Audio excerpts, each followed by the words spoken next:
Hey everybody, we're going to talk about digital gaming today with chapter 3. So I'm going to go ahead and share my screen here. Let me pull up that slideshow and we will share that. All right, here we go. We are sharing. Okay. So let's talk a little bit about the rise of esports. Esports has really made it clear that gaming has become such a popular pastime. In fact, dozens of colleges and universities have added games as an option for athletics, quote unquote. In fact, in Ohio, the Ohio High School Athletic Association just sanctioned esports as an official athletic opportunity to compete throughout the state. So really big things happening with esports. Forecasters in 2019 predicted that gaming would earn nearly $200 billion in yearly revenue by 2022. So gaming is just taking off like no other. Coronavirus had a large impact on this. Game purchases rose by 73% in April of 2022. That's just miraculous. And gaming offers really safe environment for folks to play during things like a pandemic. They felt very, very comfortable. People returned to a lot of their favorites like League of Legends and Candy Crush Saga on their phones. I took up phone euchre. I don't know how many of you are familiar with that, but people in Ohio, Michigan should be familiar with the card game euchre. That's one of the ones I'm technically, I guess, addicted to. And the gaming industry is now on par with film and television with its increased flexibility across all platforms and its increased profile across all platforms. So how did we get here? I want to talk a little bit about the development of digital gaming. During the Industrial Revolution, people started to have a lot more leisure time. And mass consumption was promoted, and we saw the emergence of this leisure time, which created many opportunities for media makers to take advantage of folks that didn't have to work all day in the farm fields or at the factory for not just 8 hours a day, but 12 and 18 hours a day, like in the olden days. So mechanical gaming really planted the seeds of this modern entertainment industry that we know today. In the 1880s, a series of coin-operated machines, or quote unquote counter machines, were introduced, and we saw the first penny arcades, which were the first really thoroughly modern indoor playgrounds containing coin-operated machines. Automated phonographs, strength testers, machine simulated bowling, horse racing, football. Very mechanical in nature, nothing digital yet, of course. It was in the late 1880s and early 1900s, but the Industrial Revolution really was the kickoff for what you know today as digital gaming. So the games evolved from their simplest forms in the arcade into these four major platforms: consoles, handheld devices, computers, and the internet. And we'll talk a lot about those as we go forward. So a key component of the first video games was something called the cathode ray tube, which was patented in 1948, and the CRT, as it came to be known, powered screens. And it allowed for images on early TVs and computer screens in an analog format, where the first video game actually appeared many years later. So Odyssey was the first home video game system. And because computers were so massive in size, video games were played on computers as early as the 1960s, but they were so massive in size that TV was just an easier venue for video games. Everyone already had a TV in their homes, so to be able to hook these things up to TVs just made sense. So Odyssey was released by Magnavox in 1972, and it sold for the low price of $100. Really, the only game that was available, types of games that were available on Odyssey were games that were similar to Pong, which we'll talk about a little bit, but basically like a dot being knocked back and forth between a couple of dots. I think there's a nice picture in your textbook that you can take a look at. And then we started to see these arcades that really gathered together these coin-operated games. It really began in the late 1970s and 1980-ish. Um, and the first arcade games were really versions of Odyssey's games. Moving forward to one of my favorite things, the Atari. So I was the generation, so I'm Generation X, which means I was born between 1972 and 1980. So Atari was the thing that we all needed to have for Christmas when I was like in, kindergarten and first grade. It was the first really, really, really big mass marketed video home gaming system on your television. So Atari created Pong in 1972, essentially two lines, a dot goes back and forth. It's like playing tennis, but just with a line and a line and a dot.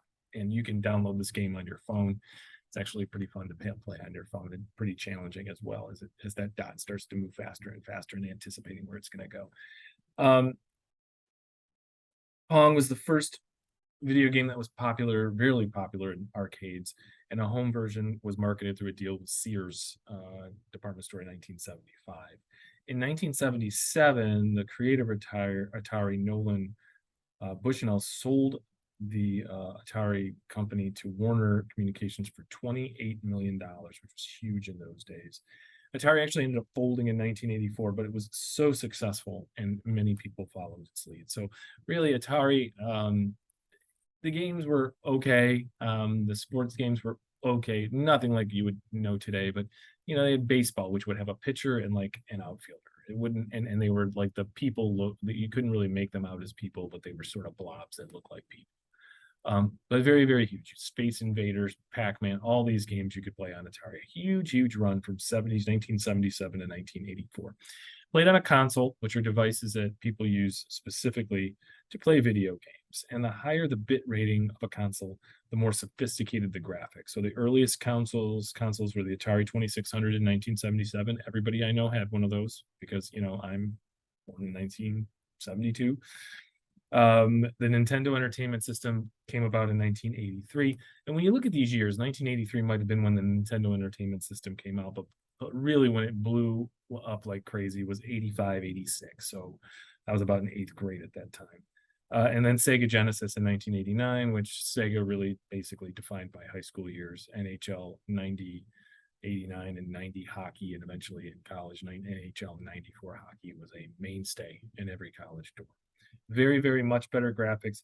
So they transformed the video game business into a full-fledged industry. That's what these consoles did. And as you moved up from Atari to Nintendo to Sega Genesis, that bit rating kept going up and up and up, and those graphics got better and better and better, which made them even more interesting.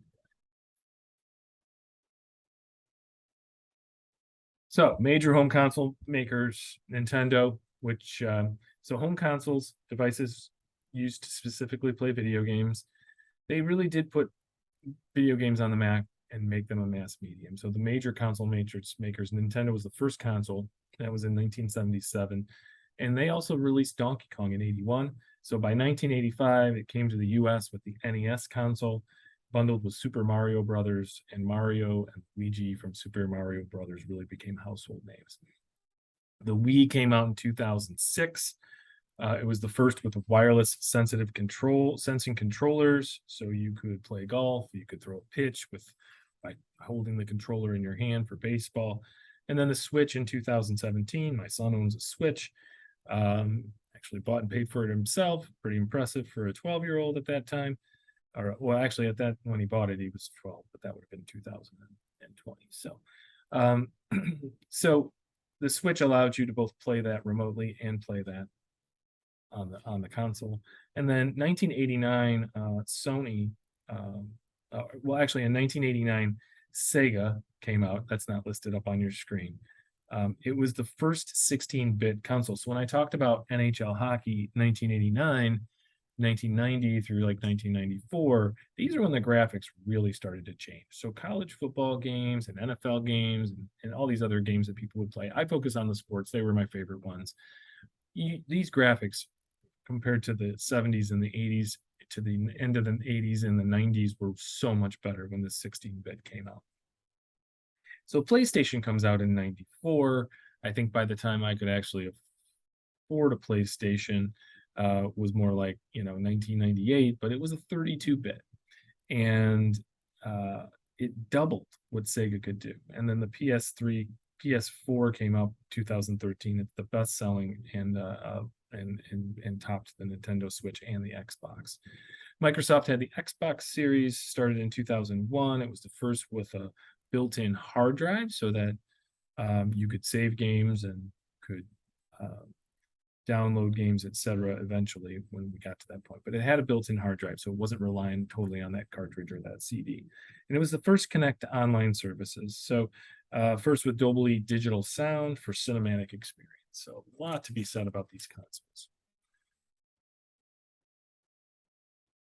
How we got here, the development of digital gaming on PCs for a time in the late 1980s through the 1990s. PCs offered very many games. You'd go in the store and there'd be all these PC games, and then they sort of disappeared for a while. They had advantages over early consoles, greater versatility, faster processing speeds, better graphics. Due to the onset of the internet, based free to play games, though, there's been a bit of a resurgence in PC gaming. Now, you're not going to buy the box at the store for Law and Order, which my wife used to play, where you buy the box and insert the CD into your laptop. But there's free to play games, subscription games, social media games, and Steam PC platform games. These all come from downloading them right to your PC. Continuing with development of digital gaming, mobile gaming, with the release of the iPhone in 2007, really just took off. And smartphones and tablets have grown to become the biggest gaming platform, surpassing consoles in 2016. And they now generate 49% of global revenue, equal to about $96 billion in 2022. Consoles are at about $61 billion, so about $35 billion more than consoles. And the convergence of portable and mobile gaming is really changing the way people look at games and their systems. Mobile media are really reaching a wider and more diverse audience. 31% of games are played while people are waiting for an appointment. 27% are played while people are on a break from work or school.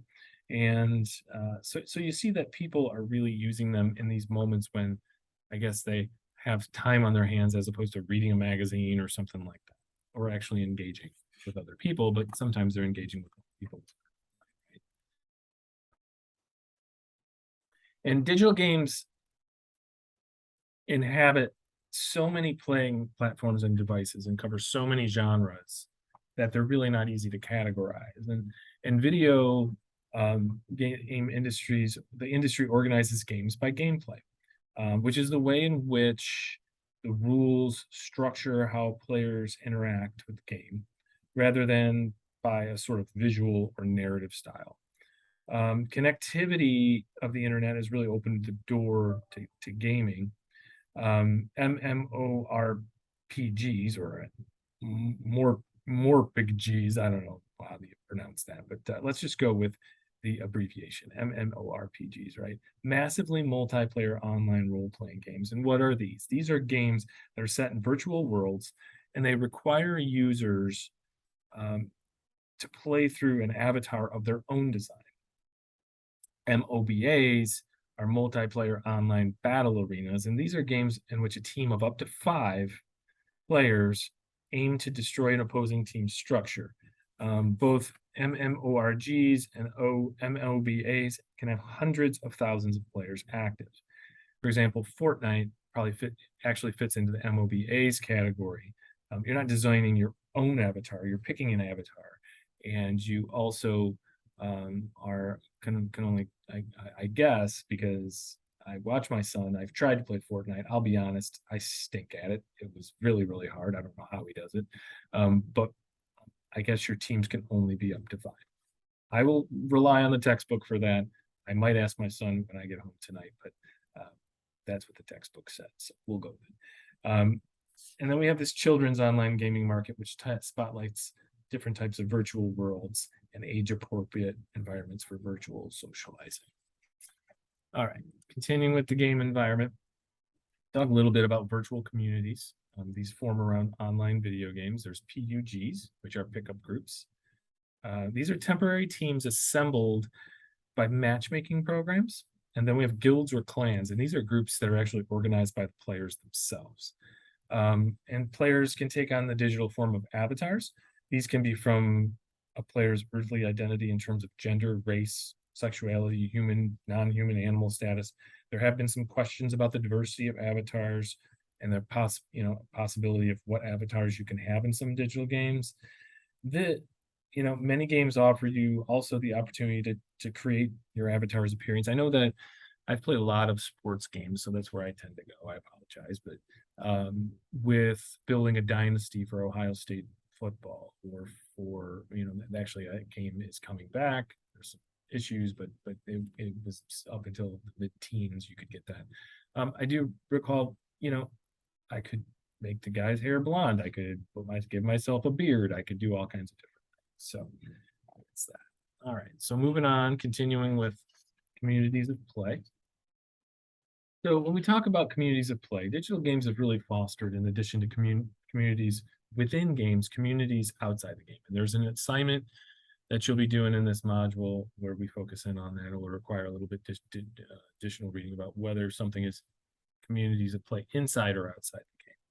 So outside the game, similar to in-person or online groups devoted to discussing things like books or movies or what have you, affinity groups like that, these enhance the social experience of the games themselves, because you're communicating with folks about games outside the game. Collective intelligence is something that describes the internet's ability to enable us to share our knowledge and acknowledge it to others. And we're required to work through many levels of different games, and it's nice to be able to form these groups or pick up the phone and talk to friends about, hey, how did you get through Resident Evil level whatever, and then modding is something that is encouraged by game developers. And what this is the most advanced form of collective intelligence. It's slang for modifying game software or hardware. And it's encouraged by developers as a way for players to become really deeply invested in a game and hence improve it for others. Live streaming platforms have really grown quite a bit in popularity. Professional gamers really attract a lot of viewers. So when they live stream their games, trust me, I have a 13-year-old boy, just turned 14. Between the ages of 9 and 13, I must have said, are you seriously watching people play video games again? But that's really, interesting to him. And then, how people, it was just sit there and watch Fortnite for hours on end. And so there's these channels, Twitch, YouTube gaming, Facebook gaming, where you can watch professional gamers do it, or you can get on YouTube and watch really anybody who wants to post their gameplay online. You can watch them do it. So live gaming platforms have extended beyond gameplay, offering live stream talk shows for teens. Performers like Cody Ko and Noah Miller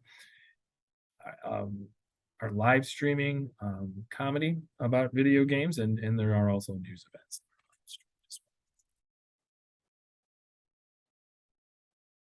Online fantasy sports create communities of play. This is one I'm extremely familiar with. I've been doing fantasy football since the time before it was really automated. What happened? What it is it's emphasizes a detached managerial perspective, and it started with rotisserie baseball. It's called rotisserie baseball in the '80s, where all of these stats had to be collected by hand and pulled out of the printed newspaper the day after they all happened. Now, you just jump on CBS Sports website and your fantasy football team is there. Everything's instantaneous. And that really started in I got to tell you, the late 1990s is when that really became automated, and you could sit at home and watch all these football games and then go to your computer, which used to be in another room, and log on and say, oh, look at my team's got such and such points. This player has this many points. He's got this many yards, etc. So it's all automated. So that's really all about, this detached managerial perspective of online fantasy sports. That's a true community of play. Your fantasy football league is a community of play. And then there are conventions that offer opportunities for video game enthusiasts to meet in person. Uh, Examples include the Electronic Entertainment Expo, which is one of the most significant. It draws 68,000 people per year, from the industry pros to investors to developers and retailers, at its annual meeting. The Penny Arcade Expo, which is created by gamers for gamers. And then there's cosplay events, which is taking the word costumes and play and making a word. And this is where artists dress in fictional character costumes from video games when they attend events like these.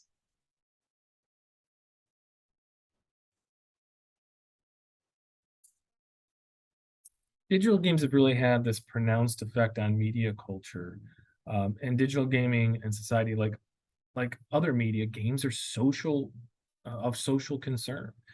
Digital games have inspired movies, such as Warcraft in 2016, Pac-Man movie in the 80s, Resident Evil series 2001 to 2017, Sonic the Hedgehog in 2020, and video game spin-offs are pretty common for blockbusters. Comic books, and animation inspire video games. For example, Batman Arkham Asylum was a top video game introduced in 2009. It's based closely on the Batman comic book series.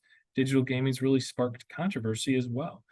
There's concern over addictive quality of games, violence, and issues of representation. So, that coming up here. When we speak of addiction to video games, what we're talking about is the fact that video games are associated with an increased incidence of depression, social phobias, and increased anxiety. They're often addictive by design. They provide in-game incentives for obsessive play. For example, the Dynasty mode in NFL Madden, or some of those college football games. My son broke out a college football video game, NCAA football game from PlayStation, back from my PlayStation 3. He had to hook the whole system up because he's got 3 and 4 and 5 down in the basement, and the kid has been playing it for like 3 weeks. He's won the national title, and it's crazy, but he can't stop playing it because it's built to be addictive. So we'll see if we can change that. And then violence. Most games involving combat are actually intentionally violent, with representations of violence getting more and more violent and graphic as visuals reach this cinematic hyper realism. And there's definitely concern over those traits of certain players as being more violent. Misogyny is defined basically as sexism, or hatred of women. It's represented in games, unfortunately, like the Grand Theft Auto series, which provides an extreme narrative of it. And the problem may be due to the male insularity of the game development industry. More than 70% of game developers are male. And few games really have much representation of females. Only 5% have an established female protagonist. Racial representative is also a weak part in the industry. 81% of developers are white, 10% are East, South, Southeast Asian, 7% are Hispanic, 5% are Indigenous, and Pacific Islanders, and 2%, only 2% of game developers are African American, which when we talk about representation, those are lower than the representation, and much lower than the representation for those minority groups than we have in the country. So. And then we're going to finish up here with the business of digital gaming and spend quite a bit of time on this, probably the next 10 minutes or so. 65% of households have someone in them that regularly plays video games. The entire global marketplace for video games is $160 billion player industry, per year industry, pardon me. By the end of 2022, it was expected, I don't know if this came true or not, that it would be up to $200 billion a year industry. That's huge. So game publishers versus game developers. Game publishers release video games to the public. Game developers write code for games. And the 3 major console makers also publish games. For example, Halo was published by Microsoft. Xbox, for the Xbox, Sony, and Nintendo.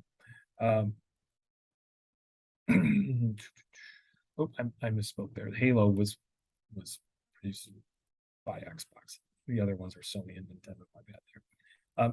They, what this means is that you can only play the game if you buy the system, and that's intentional. And the two leading independent publishers have really excelled at innovation. Activation Blizzard and Electronic Arts, and EA Sports obviously is very familiar to me. Book doesn't mention it, but that's part of Electronic Arts as well. All right.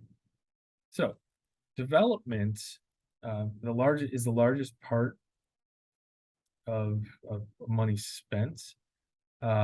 Designing, coding, testing a game, paying, and then what it goes to is paying talent, digital artists, and game testers. Then we have licensing. First, independent game makers must deal with two types of licensing. First, they must pay royalties to console manufacturers, and secondly, they have to pay for intellectual property. These are the stories, characters, personalities, and music that require licensing agreements. And then marketing, this really should say marketing communications. And what this does is it often matches development costs. Sometimes it exceeds it. And it includes commercials, in-store displays, all of those things. I say marketing communications because that's really what it's the communications and promotion aspect of marketing. Rockstar Games spent $150 million to promote Grand Theft Auto 5, and the development budget was only $115 million. So just on behalf of the college, to market Monroe County Community College, which has a overall budget of $30 million per year, I spent $300,000. So you can just imagine how much money it takes to market these games. Amazing. Okay. Three main pay models exist in digital gaming. The boxed retail model. This is the most traditional and goes back to the days of cartridges for Atari and Sega and Nintendo, and then discs for PlayStation, etc. And then really discs for everyone. And then the free-to-play, and then a box retail model has now become the download model, kind of. And then the free-to-play model, common for casual and online games. And then subscription model. Subscription model took off for a while, then didn't take off, for subscribing to like one game. But it's become more of a Netflix subscription type model now, where for $5 to $20 a month, you can access a whole catalog of games, such as through Apple Arcade or PlayStation Now. I'm trying to stay true to my word and keep this to a half hour, and we're going to be close. Business of digital gaming, commercialism is really prevalent in digital games now, as it is in most entertainment media. When media takes off, then so does the advertising and things that you're going to see. Sometimes in the very beginning of stuff, when it comes out, you don't see as many advertisements, and then you do. Take, for example, Facebook. The whole thing is just a scrolling thing of advertisements. It is what it is. Adver games, these are video games created purely for promotional purposes that started in 1992 with Chester the Cheetah video game on Sega Genesis and Super Nintendo. So this stuff goes way back. It's nothing new. And then we have in-game advertisements. And these are when ads are integrated within billboards, logos, and storefronts within games. You see this in movies, right? In movies, the guy's, I'm blatantly drinking a Pepsi. So some of this can be altered remotely and tailored based on a number of factors as well. And then our last slide for today and this week, it talks, and we always wrap up with how that particular topic is intertwined with democracy in our country. Digital gaming, free speech, and democracy. Video games really offered opportunities for escape from the COVID-19 pandemic, and even confrontation with the pandemic. Your book talks about a board game and a digital game called Pandemic, and a lot of people were apparently playing this. It came out in 2018, but during the pandemic, it made a lot more sense to play it. And that's where you were on this disease control team trying to stop a pandemic collectively. So some good lessons being taught in that game as well. But really was a lot of people jumped into these video games, jumped back into a lot of those games that are available on your phone, like Candy Crush and Euchre. Both of my wife, Candy Crush, myself, Euchre, got hooked on that during the pandemic. And then In 2011, digital games were actually recognized as a legitimate form of free speech. California legally prohibited the sales of M-rated games to minors. However, as part of that, the Supreme Court had a ruling that just like tawdry TV shows, cheap novels, magazines that we don't really want to talk about, uh, video games, all, even though some of that stuff is quote unquote unseemly, video games are entitled no matter what to protection of free speech, just like the very best of literature. So free speech is free speech. This attempt by California actually triggered in 2011 the US Supreme Court to rule that video games are recognized as legitimate form of free speech. Doesn't mean they can't be monitored, doesn't mean that, like when I was a child in the 80s listening to hard rock bands and heavy metal, that they couldn't come out and put a label on that CD or whatever it was at the time that we were buying cassette tape. Um, just like that for video games, yes, you can rate them, but it is protected free speech uh, for adults. That's it for this week. I think I did stay on. I might have finished even earlier at like maybe 27 minutes, I'm hoping, but we'll see when I click stop on the recording. But best of luck this week. Again, if you have any questions, concerns, always email me, text me, whatever you have to do. I think I've given you both numbers, and I tend to respond fairly quickly. So, all right, thanks and have a great week.